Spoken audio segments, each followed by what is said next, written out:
The idea is to hold your relationships with an open palm. You let somebody exist, freely within themselves. Yoga works on the mind, which is the most important aspect. To calm and clear the mind can open up everything.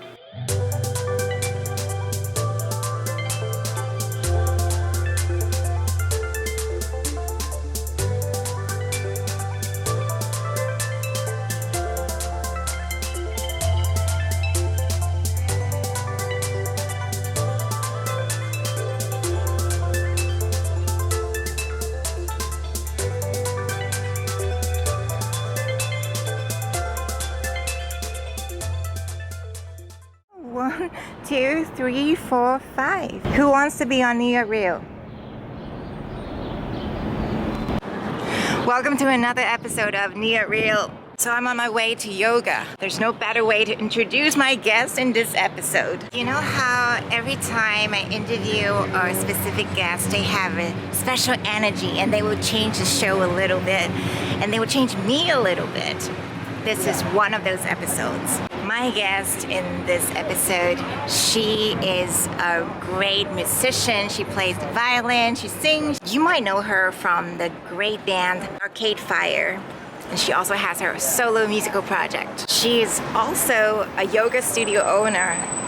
Here I am at Modo Yoga. You have seen all my Instagram photos, right? I love the feeling I get when I come to Modo Yoga.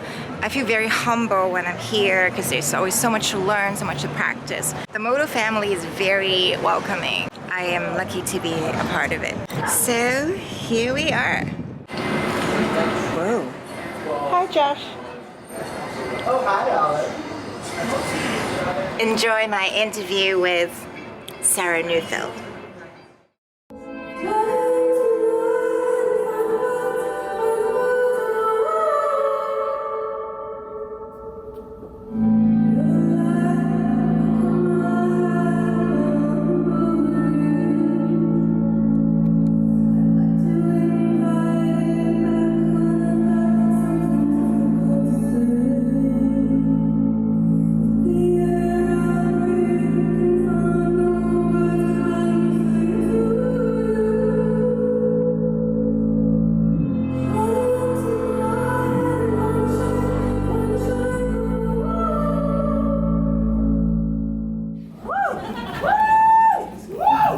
Ladies and gentlemen, Colin Stetson.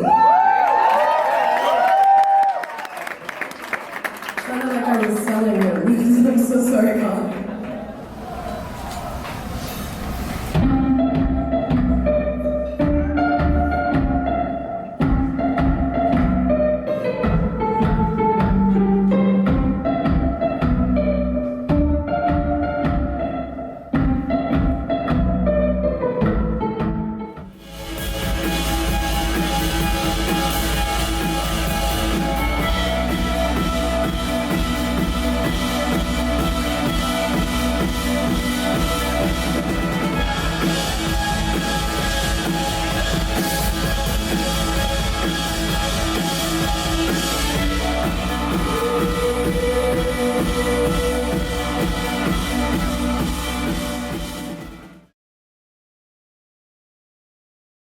This is New York Reel.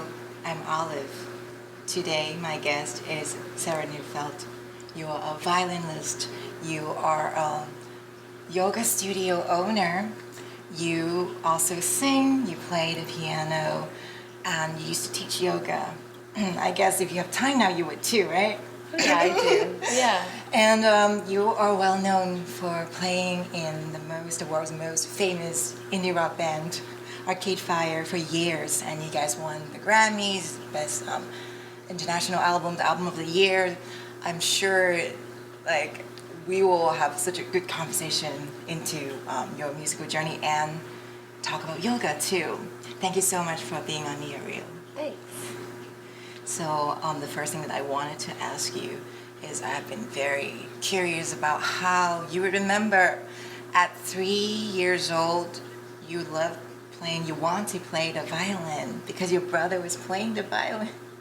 Yeah, I think a lot of kids start their extracurricular activities really young because they see other people doing something and they get excited. And yeah, I had a big brother who was starting, but also the Suzuki method, it's normal to start when you're 3. It's for little kids, the way they train you by ear at first. It's not like a serious, classical, rigorous training when you're young at all. It's more fun.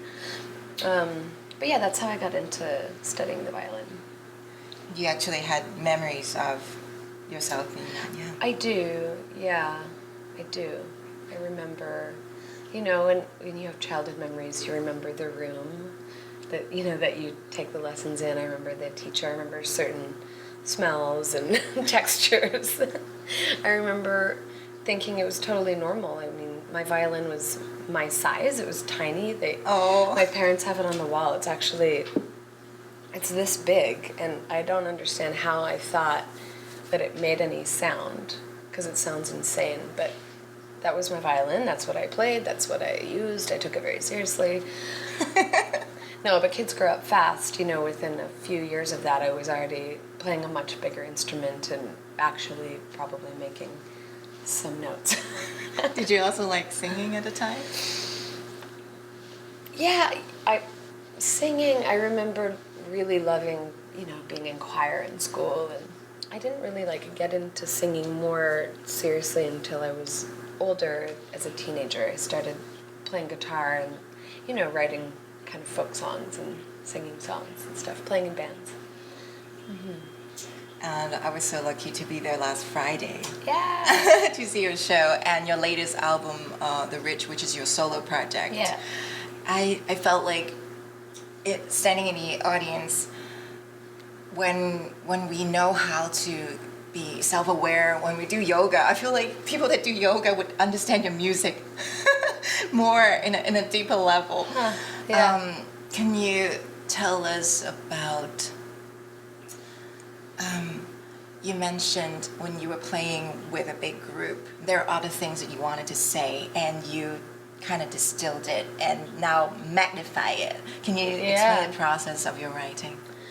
Well, I've always been really interested in minimalism and electronic music and new music, experimental music and improvisation. So that's more where I come from. I studied jazz and electroacoustics in university, and I formed a group then in 1999 with Richard Perry called Bell Orchestre, and that was an improvised music writing style to form through compositions in a collaborative method with 5 people at the time. So we developed this style together. I started developing a playing style that, you know, I felt excited about working on, and really what you saw on Friday was the distillation of that style. It's very rhythmic. I use a lot of the strings at the same time, kind of like a guitar. I mean, I quit the violin when I was 14 to play guitar, and I loved the different capabilities of that instrument, but then I had more facility on the violin, so I went back. My work in Arcade Fire is so different. It's much more, you know, I play string parts within big ensemble rock pieces with a lot of people, and it's wonderful. But I've always had an experimental project going, whether it was Bell Orchestre, then I started writing solo music, or my duo with Colin Stetson. Yeah, I mean, that's been a parallel sort of existence for the last 12 years. And you mentioned you were actually able to write on the road. How did you do that? Like, do you get rest? Do you get time to... I am good at starting ideas on the road, not so good at finishing them. So at the end of the Reflector tour, I had a whole pile of work that I needed to finish. But yeah, I find it easy to get inspired in a variety of settings, like whether it's claustrophobic and not much personal time, or whether it's a ton of personal time. Like, it doesn't... Different things will invoke ideas, and then it's really like you need more space to follow an idea through. So you would start them. I think I read about you recording on your phone. Yeah, I record everything on my phone. It's a really good, handy piece of technology, because there's really no excuse to not record everything. You know, I tried many devices over the years, and I'm scattered on the road, and I would forget to charge things. But your phone is always charged; it's always right there. The microphone is great. I mean, it's fine. It's fine for that purpose. It's fine for that purpose. Do you save it temporarily with a name or word? Like, what do you do? I mean, I'm pretty lazy with that, but it's a good process because it automatically saves within my recording program, and then I go back when I'm on flights or long journeys of some type, and I go through and I throw out things that need to be thrown out, and I title things that need a working title, and they slowly start to congeal into little actual pieces. You might actually combine them. Sometimes I combine them. Yeah. There's more sophisticated ways of working, but this is the most practical. Like when I listened to what I recorded, it's just I had a good laugh.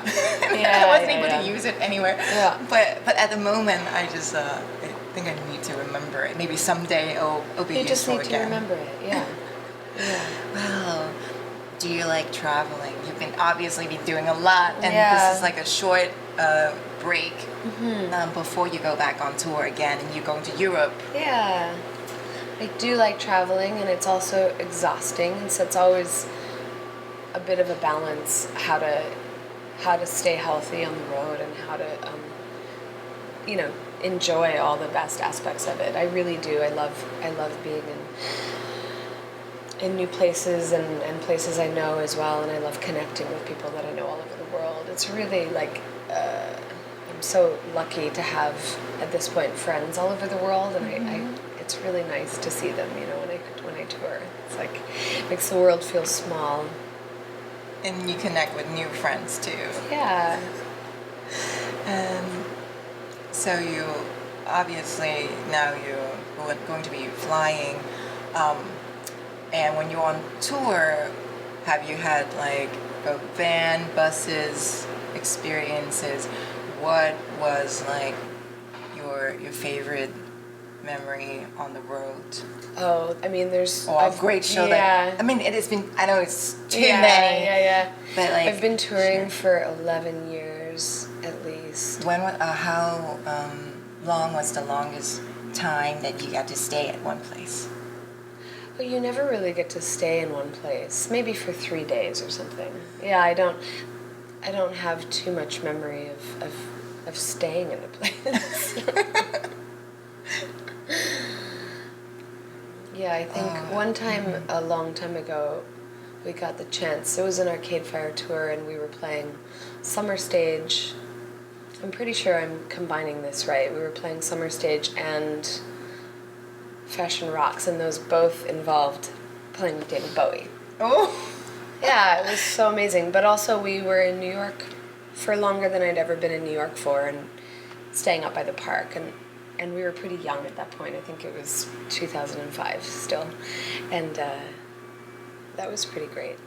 Wow! Yeah. Play with David Bowie. Yeah. Sharing the bill. Yeah, I mean, he was performing a little bit with us, which was really incredible. Wow. Yeah. Can't beat that. No. Have you done any cover of David Bowie? Not in my solo work, no, but Arcade Fire, yes. Okay. Yeah. And so when you're on the road, do you bring your yoga mat? I do, yeah. They've really, they've made some really nice thin mats recently. The Manduka, I think we have it. I checked out some the Travel yesterday. Pro or whatever. I really do like that mat because it doesn't take up any space. I have space issues. And you do it alone, or you do it with someone else on tour?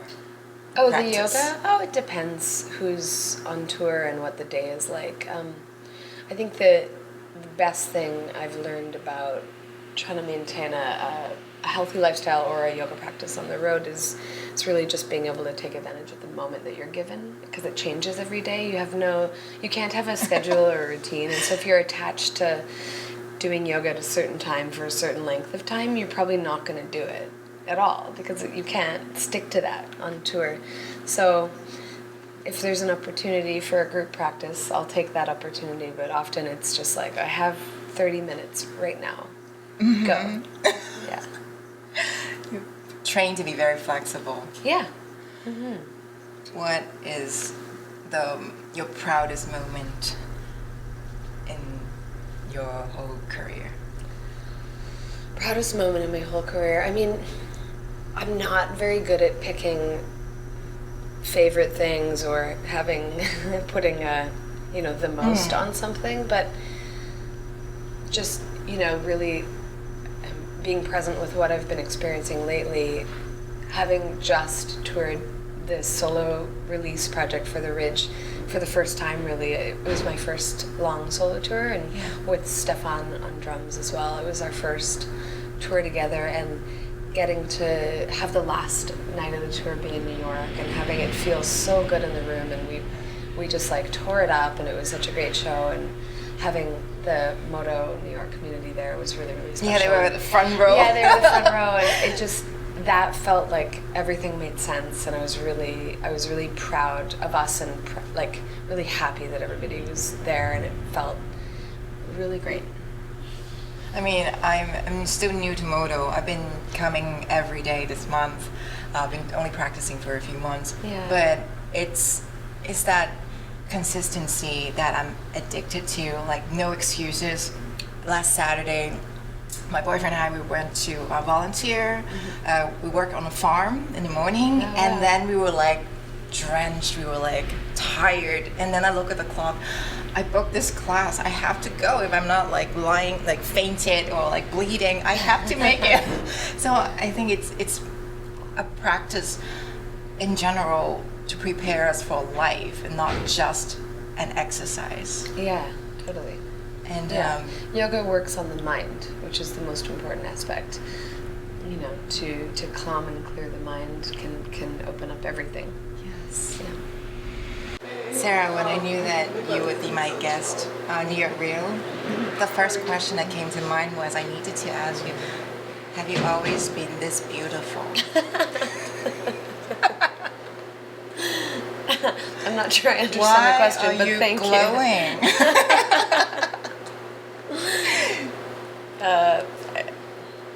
Thank you. What's your question? So you have really great skin. Oh, thank you. Okay. And it's a skin question. I don't always have great skin. When I eat sugar or anything refined or wheat, I break out. So I try not to put those things into my body because I like to have good skin. What's your diet consist of? I mean, I drink a lot of green juice and green smoothies, so I try to eat a lot of vegetables as well, but I don't really have I'm not vegan, I'm not vegetarian. I eat that way a lot. It's beneficial for, I think, individual health and sustainability overall I wish we could all be vegan, actually. It would be better for the world. But I'm pretty relaxed about eating. Yeah, I just try to avoid things a lot. Avoid wheat, sugar, and dairy, basically. I think doing yoga had made me realize that we are not a food processing machine. Yeah. Sometimes people eat because they're stressed out, and if you come to yoga every day, you won't get those moments of sitting in front of the TV with a pint of ice cream. Oh, I don't know. I still get those moments. I think we're still emotional beings, and food is tied to not just fueling our body's energy, but it is emotional, and we have memories associated with food, and our parents and our the patterns that we learned as kids. Yes. Yeah. So, rainy days make me think of grilled and grilled cheese sandwiches. Really? Well, that cozy feeling yeah. I guess what kind of comfort food we consider our comfort food is completely different. Hopefully it's not all fried. Hopefully it's not all fried. I didn't grow up with fried food really, so I don't gravitate towards it, which is that's one good thing. Yeah. Chocolates? Definitely gravitate to the chocolate. Yeah. So out of the 5 senses, or maybe you have 6th sense, what are the most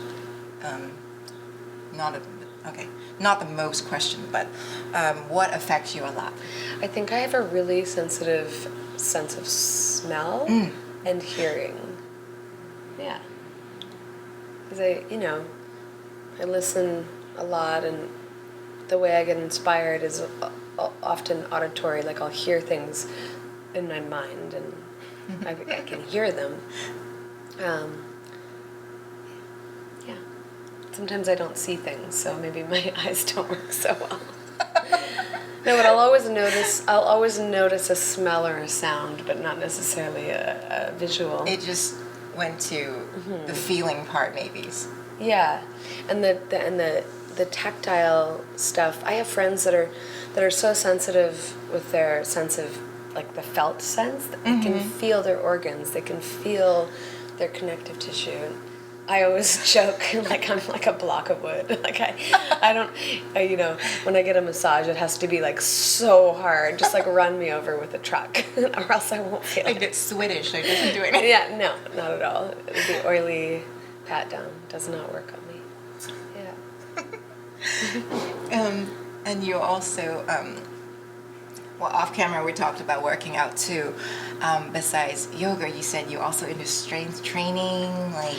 I got really weight. into interval training, which I don't use a lot of weights at all, but I do sometimes when it's available. But because I'm always on the road, I like something really efficient that I can do without any equipment. So I got into interval training because it's fast and furious, and it works really well. Yeah, I actually have this app, the Kayla Sweat with Kayla Itzines app. Oh. That's taught me a lot about high intensity interval training, and then I've just taken from other trainers that I know, and I sort of on tour. Like my last name is Neufeld or Neufeld if you pronounce it in German, but so sometimes I have a nickname called the Neuf, which is funny to me. Makes me laugh. And so then I started referring to things as like I'll train my touring, my sound guy or people on tour. So it's like getting noofed. Doing the new, like, so we got a hashtag. Yeah, I don't actually use it as a hashtag, but we definitely did some noofing on the tour, which is a lot of burpees, jump lunges, mountain climbers, commandos, stuff that within 30 seconds you're noofed. So wow, yeah. You actually love those. Yeah. I can't do burpees unless there's someone there like pointing. Screaming at you. You need me. Yeah. Oh, you should actually have your own app. The Neuf app. Yes. It also has recipes. Yeah. Are you into cooking? Yeah. Food?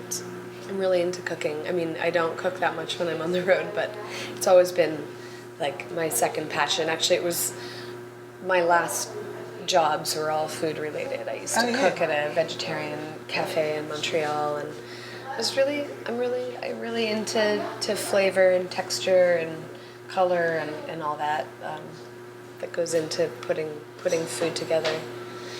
Montreal is still your home now.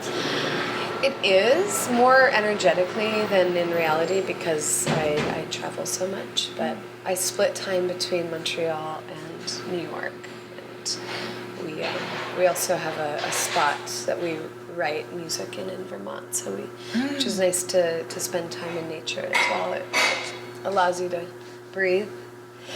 Yes, that's so important. Yeah. We have to make time for it. New Yorkers all need it. Yeah.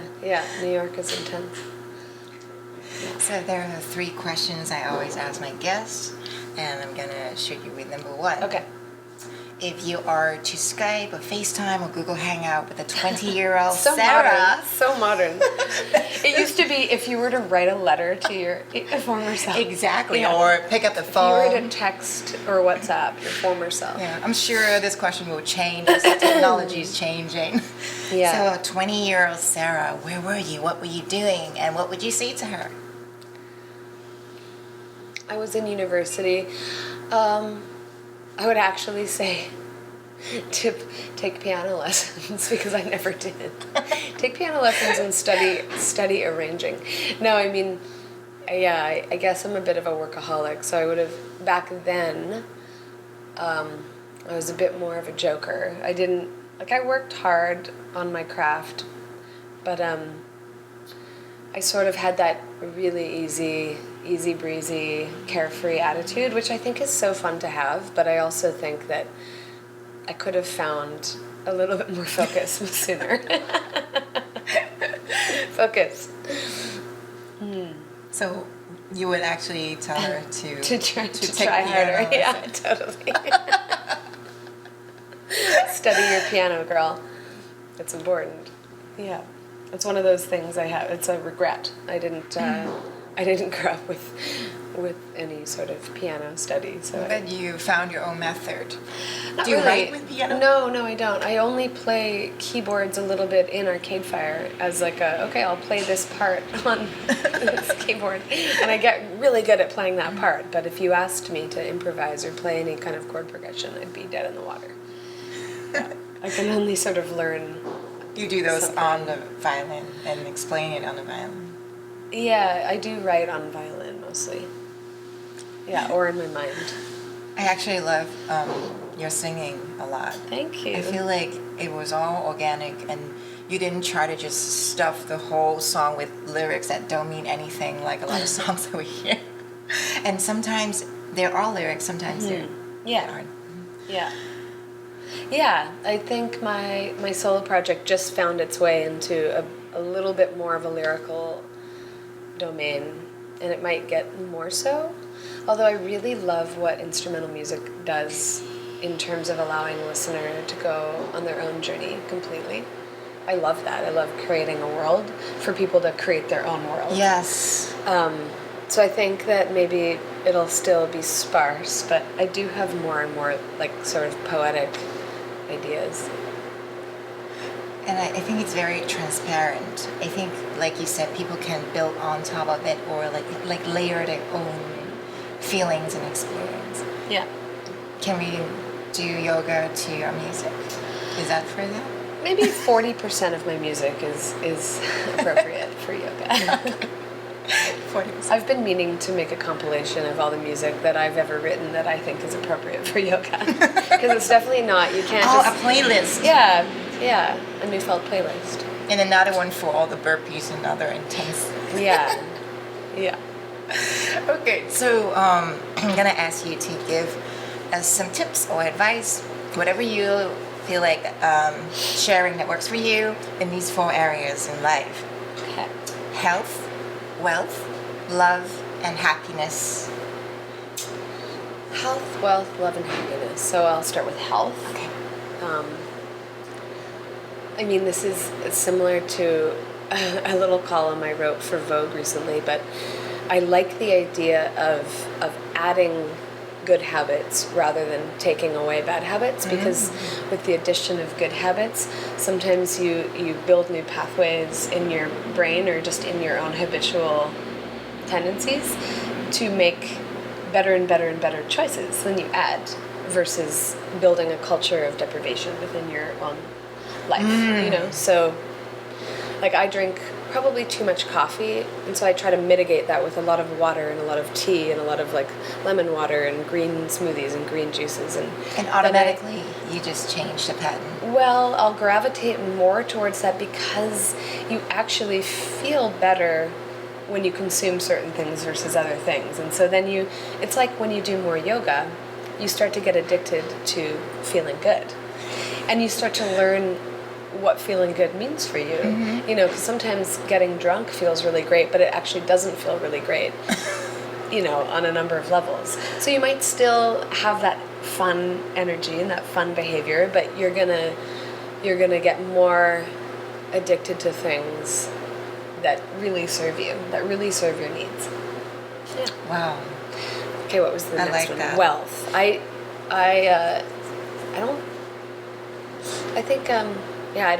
don't talk too much about financial planning in a grand sense, but it's interesting for New Yorkers too, because we live in such a money-driven, this money-driven culture, and sometimes it's easy to lose sight of what's really important. I think with art especially, or with yoga, if you say own a yoga studio, or if you're trying to put out a record, or you need a keen business sense, and you need to exist within a certain level of commerciality, Yes. but you need to stay true to the authentic reason for what it is and why it is that you're doing what you're doing. So I think that it's really good to be responsible with money, and to make good choices and to invest, but to not lose sight of what's really important to you. Like, what do you want to take to the grave? It's not money.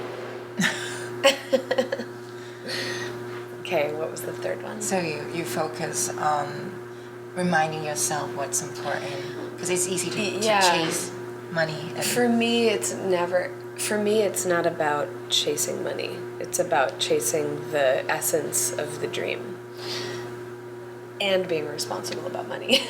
if you can sort of balance those two. Okay. Yeah. Great answer. Yeah. So health, wealth, love. Love. Yeah, love. Romantic love. Yeah. Love with I friends mean, and family.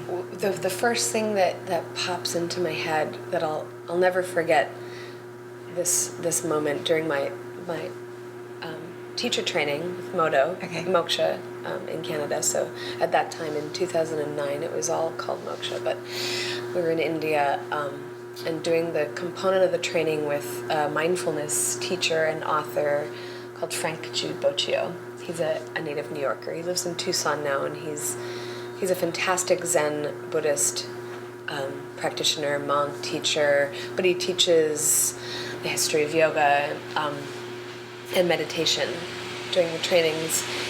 He was talking about relationships, and he just said something really simple and beautiful, and he said, the idea is to hold your relationships with an open palm. So you're holding your, let's say, your loved one with an open palm, instead of gripping, being possessive or jealous or fearful within your relationship. You let somebody exist, freely within themselves without trying to change them, own them, or just without a feeling of gripping. You talk about clinging and aversion, or two of the the things that we try to work with letting go with our yoga practice or meditation. When you come back to the breath and you notice if you're experiencing attachment or aversion, you try to let that go, because those are just really regular human, like, primal fight or flight responses. Yes. And it's the same thing with relationships. We want to cling to that honeymoon period of the first year. We want our partners to reflect the idea that we had about them when we first met them. We want, we're humans. But if we can always remember to just open the hand that holds them. Open the hand that holds them. True. Yeah. Yes. Happiness. Do you wake up happy?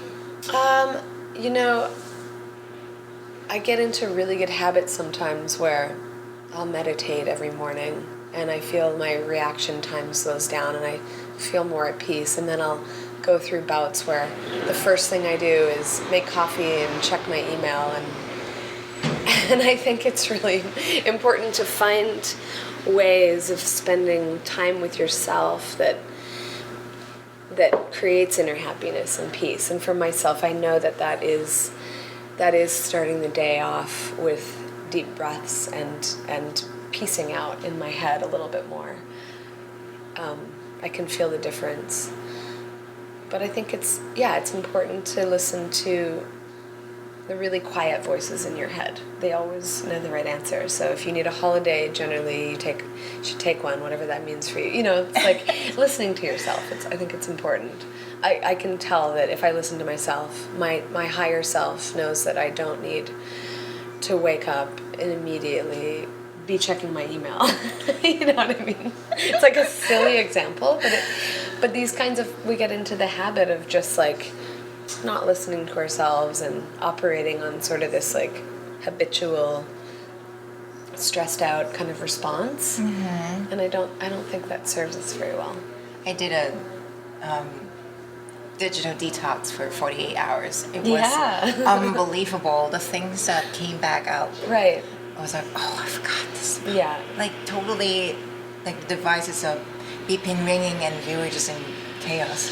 I remember so clearly the difference when I first got a BlackBerry, when it was the BlackBerry. Oh, that was the shit. I remember I literally felt my anxiety level become an anxiety level. Like I don't think I had anxiety before smartphones. I really don't. It might be an age thing. It might be like I have a lot more stuff going on to potentially feel anxious about. But I remember when I first went on tour, I think when I had a BlackBerry, I didn't have it because, I didn't have the data plan or something.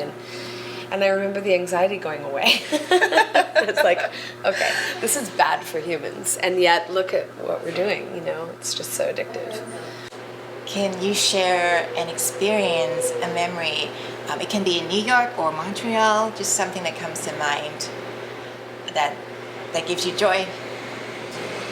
In New York or Montreal? It gives me joy.